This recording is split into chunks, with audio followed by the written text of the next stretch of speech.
Goose Jake here with my next episode and series of overlooked and underrated blasters. This time I'm going to feature the Buzz Bee Cyclonic.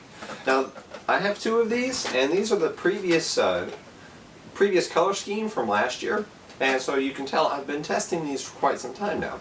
I actually purchased these in late spring of last year, and I've been using them and loaning them out ever since. And that's definitely enough time to get an idea. And it's also enough time to try to figure out why these things don't get any attention. So, what is the Cyclonic? Well, it is a magazine-fed, full auto flywheel blaster that features a light-up spinning front barrel. And you don't have to have the magazine installed to use the light-up feature. You can hear the sound difference there.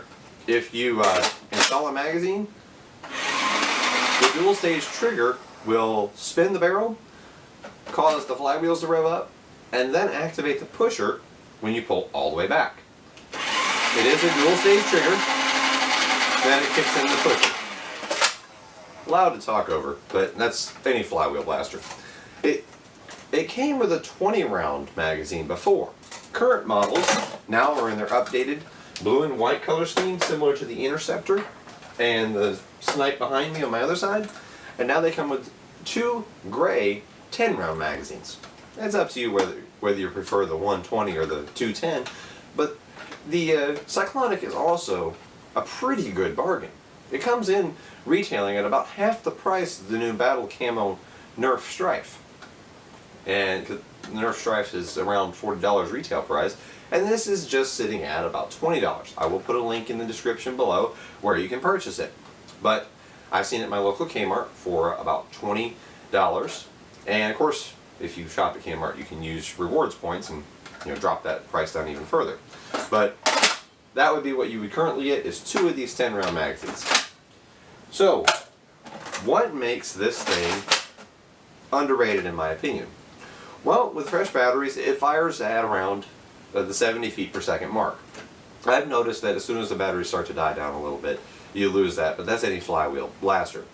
I have one that shoots at about 67, and this one shoots anywhere from 67 to 70, depending on the darts. It really does like Nerf Elites, or Elite copies, or the Buzz Bee long distance darts, and it will fire the Precise Pros without any trouble.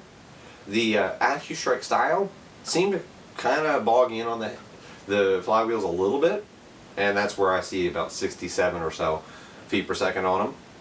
But everything else fires just fine. This will accept every single type of magazine, including drums. So there's zero compatibility issues. So then again, why does this thing not get any attention? I think it's because of the fact that it's not a real serious looking blaster. It's got this kind of silly rotating barrel, which both of my kids like. It lights up, rotates, and it's neat. But it's not like a Strife with all the attachments to it, because you can't attach anything to this. It doesn't have a Buzz Bee rail, doesn't have a stock attachment, although very easily you could add one. But it works. It's inexpensive. It has decent performance.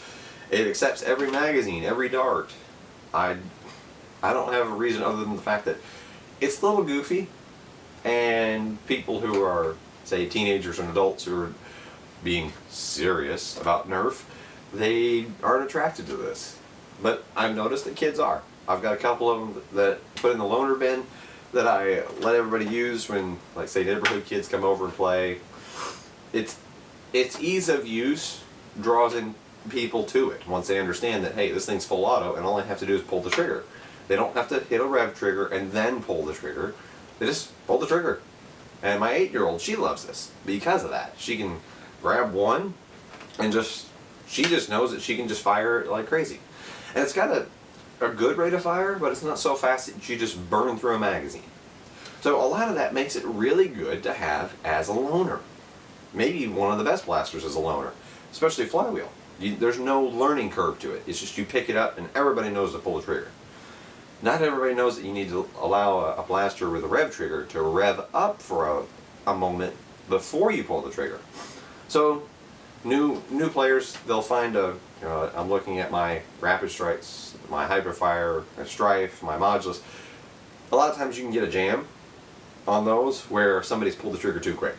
They just grabbed the red trigger and pulled the trigger at the same time, and the dart didn't quite make it into the flywheels, and it just bogged down and got jammed. Not going to happen on this. It's literally impossible for that to happen on this. And I've never had a jam.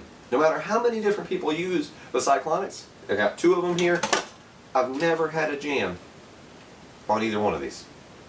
And I do believe it comes down to the whole trigger system. It's so easy to use, it's very hard to make a mistake. You know, user error. User error is almost eliminated with this.